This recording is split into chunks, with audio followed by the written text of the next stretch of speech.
ইচ্ছা, আশা, প্রত্যাশা, আকাঙ্ক্ষা এসবই তো মানব সমাজের চালিকা শক্তি, তাই না? যদি কেউ আপনাকে প্রশ্ন করে যে আপনি কে, তবে আপনার উত্তর কি হবে? বিবেচনা করুন। আপনি তখন বুঝতে পারবেন যে আপনার ইচ্ছাই আপনার জীবনের ব্যাখ্যা। কিছু পাওয়ার সাফল্য, কিছু না পাওয়ার নিষ্ফলতাই আপনার পরিচয়। অধিকতর ব্যক্তি এইভাবেই জীবিত, নিজের ভেতর থেকে শেষ হয়ে যেতে থাকে, তবু নিজের ইচ্ছেগুলোকে মারতে পারে না।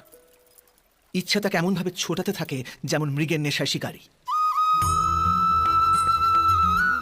কিন্তু আবার এই ইচ্ছাগুলির গর্ভ থেকেই জ্ঞানের প্রকাশও ঘটে। কি করে? যখন ইচ্ছা অপূর্ণ থেকে যায়, আশা ভেঙে যায়, তখন সেখান থেকে জ্ঞানের কিরণ প্রবেশ করে মানুষের হৃদয়ে। না, এই গাথা শুধু ইচ্ছাদের পরস্পর সংঘর্ষের নয়, নয় মহতাকাঙ্ক্ষা থেকে জন্ম নেওয়া ভয়াবহ রক্তপাতের।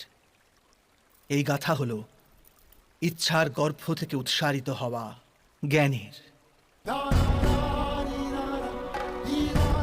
আমি বাসুদেব শ্রীকৃষ্ণ আপনাদের সকলকে নিমন্ত্রণ জানাচ্ছি এই যাত্রা শুরু করার, যা জীবনের মর্ম শেখাবে, মনুষ্যত্বের ধর্ম শেখাবে, পাঁক থেকে উঠে এসে পদ্ম হয়ে ফোটার ধর্ম শেখাবে।